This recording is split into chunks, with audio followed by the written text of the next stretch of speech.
અમિત ખૂંટનો જે કેસ છે આપણે શરૂઆતથી જ એના વિશે વાત કરી રહ્યા છીએ અને જેમ જેમ આ કેસમાં નવા નવા પાસાઓ સામે આવી રહ્યા છે તેમ તેમ આ કેસ વધુ ને વધુ ગૂંચવાતો જઈ રહ્યો છે. સગીરાએ કોર્ટમાં જે નિવેદન આપ્યું હતું એ બાદ એના જે પિતા છે એમણે આ જે નિવેદન આપવામાં આવ્યું હતું એને પાયાવિહોણા ગણાવ્યું હતું. ત્યારબાદ એમના જ પિતાનો સગીરાના મિત્રના જે વકીલ છે તેમની સાથેનો એક ઓડિયો સામે આવ્યો હતો, જેમાં તેઓ કહી રહ્યા છે કે મેં જે નિવેદન આપ્યું છે એ પણ દબાણ હેઠળ કે કોઈના કહેવા કે કોઈની ધમકી હેઠળ આપ્યું હતું. એટલા માટે હવે કોણ શું કહી રહ્યું છે તેની વિશ્વસનીયતા પર પણ પ્રશ્નો ઉઠી રહ્યા છે. આવામાં ફરીથી એક ફરિયાદ દાખલ કરવામાં આવી છે. તેના વિશે વધુ વિગત આપણે મેળવવી છે. સગીરાની મિત્રના જે વકીલ છે ભૂમિકાબેન પટેલ એ આજે આપણી સાથે ચર્ચા કરવા માટે જોડાયા છે. ભૂમિકાબેન, BSN TV ન્યૂઝમાં આપનું ખૂબ સ્વાગત છે. અને સૌપ્રથમ તો આપની પાસેથી આ જે ફરિયાદ દાખલ કરવામાં આવી છે તેની વિગતો જાણવી છે. આજે સગીરા છે એના દ્વારા ગોંડલ કોર્ટમાં ફરિયાદ દાખલ કરી છે અને એમાં જયરાજસિંહ જાડેજા છે, ગણેશભાઈ ગોંડલ છે અને બીજા ઘણા બધા જે પોલીસ અધિકારીઓ છે પ્લસ જયરાજસિંહના જે માણસો છે એમના વિરુદ્ધ ફરિયાદ દાખલ કરી છે. અને એમાં એમના ઉપર આરોપ એવો છે કે એમણે આજે સગીરા છે રિમાન્ડ હોમમાંથી છૂટી એ પછી એને સતત કન્ફેશન આપવા માટે, કબૂલાત આપવા માટે દબાણ કરવામાં આવતું હતું. એમાં ચોક્કસ 6 વ્યક્તિઓના નામ લેવા માટે દબાણ કરવામાં આવતું હતું. એ સમય દરમિયાન એને જે શ્રી હોટલ છે ગોંડલ ખાતે ત્યાં ગોંધી રાખવામાં આવી હતી, ત્યાં ધમકાવવામાં આવી હતી, એને પૈસાની લાલચ આપવામાં આવી હતી.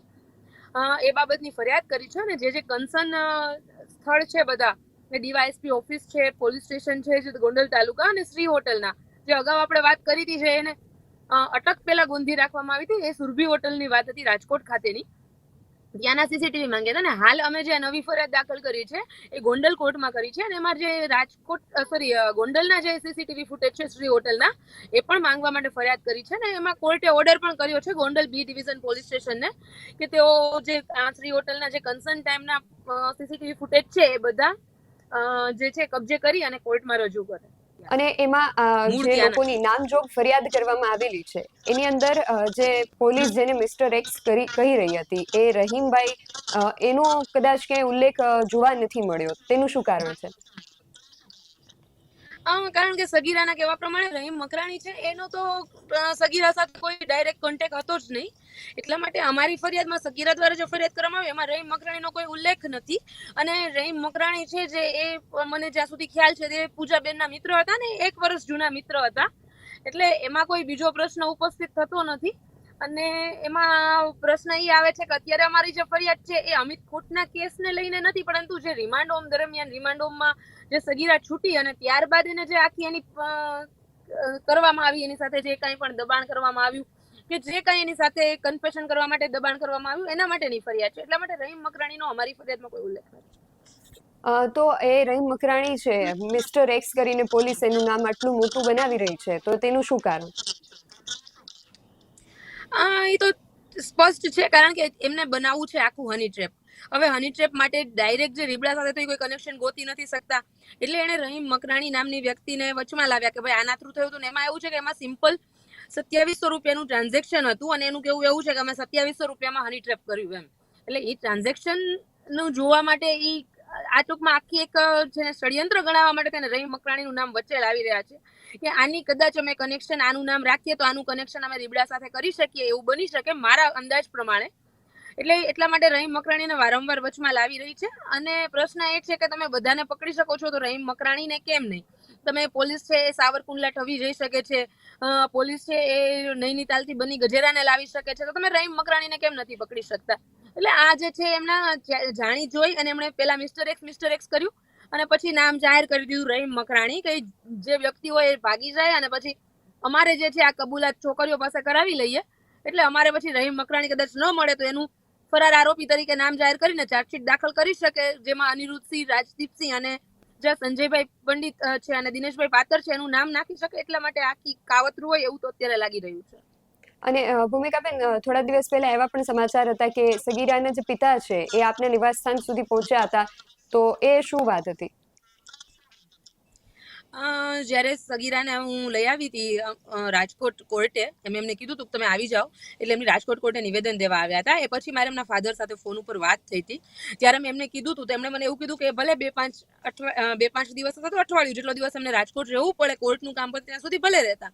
એટલે શરૂઆતમાં એમના પિતાની સંમતિ હતી. પછી અચાનકથી એવું થયું કે એના ફાધર અચાનક એક દિવસ મારા ઘરે આવી ગયા, ને ત્યાં એમને પૂછ્યું કે તમને મારું એડ્રેસ કોણે આપ્યું એમ, કારણ કે મારું એડ્રેસ તેમની પાસે હોય ને, આવડા મોટા રાજકોટમાં કેવી રીતે મકાન ગોતી શકે મારું. એટલે મેં એમને કીધું હતું, તો એ કે હું રિક્ષામાં આવ્યો. મેં કીધું તમારી સાથે કોણ આવ્યું, તો કે હું એકલો આવ્યો છું એમ. એવી રીતે એમણે મને વાત કરી. પછી જ્યારે મેં મારા ઘરના સીસીટીવી જોયા ત્યારે મને ખ્યાલ આવ્યો કે ગાડીમાં કોઈ લોકો એમને લઈને આવે છે, આગળ ખૂણા ઉપર ગાડી ઊભી રહે છે, ત્યાં એમના ફાધરને ઉતારે છે. પછી એમના ફાધર મારા ઘરે આવે છે ને એમ કહે છે કે મારે મારી વાઈફને ને મારી જે છોકરી છે એને લઈ જવી છે. એમના મધર, જે આ સગીરા છે, એમના મધર ને સગીરા બંને એમ કહે છે કે અમારે નથી જવું, છતાં એના ફાધર દબાણ કરી રહ્યા છે. ને એ પણ કોઈના કહેવાથી એવું સ્પષ્ટપણે લાગી રહ્યું છે, કારણ કે એમને ગાડીમાંથી જે પ્રમાણે ઉતારે છે, એકવાર મારા ઘરે આવે છે, પછી પાછા ગાડી પાસે જાય છે, પછી પાછા મારા ઘરે આવે છે, ને પછી એમ કહે છે હું લીધા વગર નથી જવાનો. એટલે એમના મધર છે, એડલ્ટ છે, એમનું ડિસિઝન જાતે લઈ શકે કે એમને ક્યાં રહેવું ક્યાં ન રહેવું. પરંતુ આજે આ લોકો છે જેના વિરુદ્ધ ફરિયાદ દાખલ કરી છે, એ લોકો ડાયરેક્ટ કંઈ કરી શકે એમ નથી.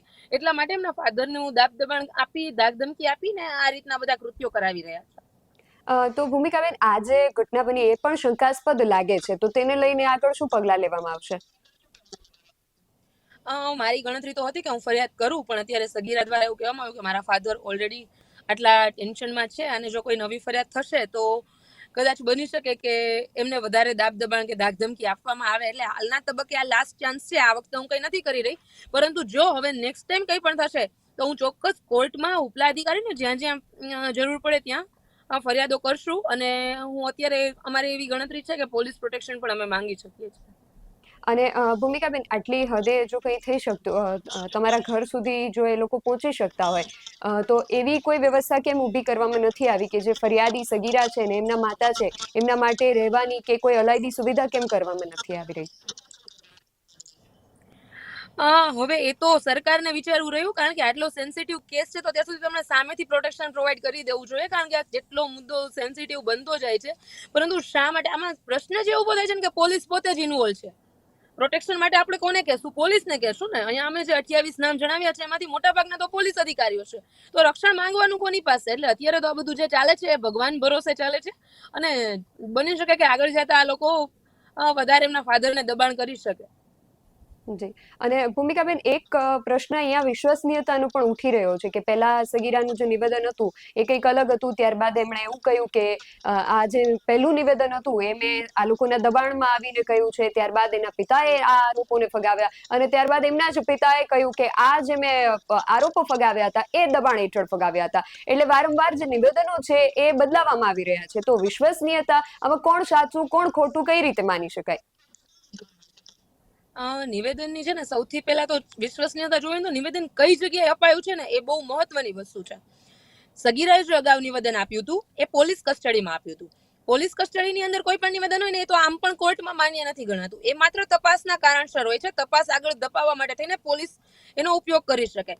બાકી એ નિવેદનનું કોઈ જગ્યાએ કોર્ટમાં પુરાવાની કોઈ માન્યતા નથી.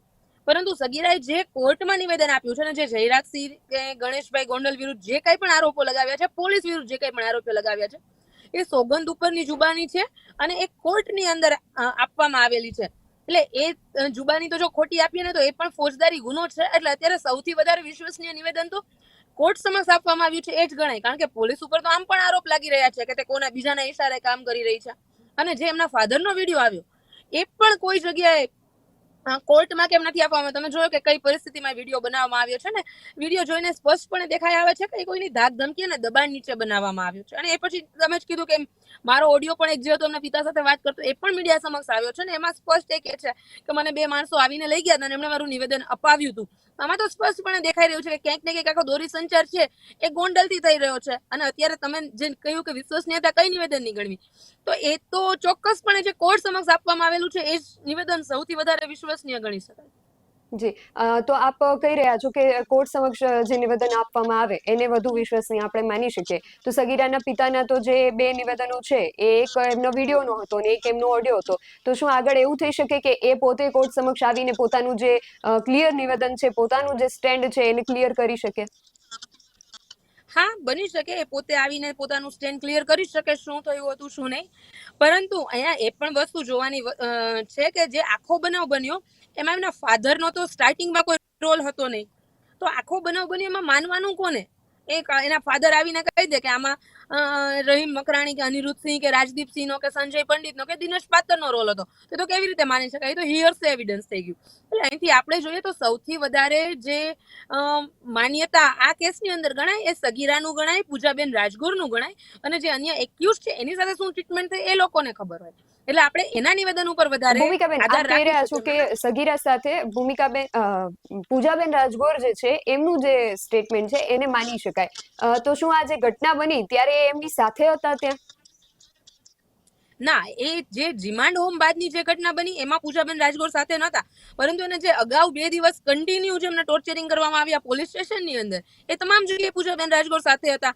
અને અન્ય એવિડન્સની જરૂર જ નથી ને. હું તો પહેલેથી કહેતી આવી ગોંડલની અંદર સીસીટીવી ફૂટેજ પહેલેથી ચર્ચામાં રહ્યા છે. હું તો કહું છું કે શ્રી હોટેલના સીસીટીવી ફૂટેજ આપી દે, દૂધનું દૂધ પાણીનું પાણી થઈ જશે. અને ગોંડલના જ ક્ષેત્રમાં છે, જે પૂર્વ એમએલએ છે જયરાજસિંહ જાડેજા, એમના જ ક્ષેત્રમાં એ હોટેલ આવેલી છે, તો એ કઢાવીને આપી દે, જાહેર કરે મીડિયા સામે, કારણ કે સીસીટીવી ફૂટેજ ન આપવાનો તેમનો પહેલેથી સિલસિલો રહ્યો છે. જી, એટલે પ્રશ્નો હાલ ઘણા બધા છે. કોર્ટમાં આગળ શું થાય છે જોવું રહ્યું. ભૂમિકાબેન, આપ અમારી સાથે જોડાયા તે બદલ આપનો ખૂબ આભાર. જે રીતે આપણે અગાઉ વાત કરી એ રીતે આ જે કેસ છે એ સતત ને સતત ગૂંચવાયેલો જ રહે છે, અને આમાં હવે એક નવી ફરિયાદ દાખલ કરવામાં આવી છે. નવી ફરિયાદની સાથે ઘણા બધા નવા પ્રશ્નો છે પણ ઉઠ્યા છે. હવે આગળ આ પ્રશ્નો ક્યારે ઉકેલાય છે, આ પ્રશ્નોના જવાબો ક્યારે મળે છે, એ તો જોવું રહ્યું. આ વિશે તમારું શું માનવું છે અમને કમેન્ટ કરીને ચોક્કસથી જણાવજો. આવી જ વધુ ચર્ચાઓ સાથે ફરી મળતા રહીશું. ત્યાં સુધી જોતા રહો BSI ટીવી ન્યૂઝ. નમસ્કાર.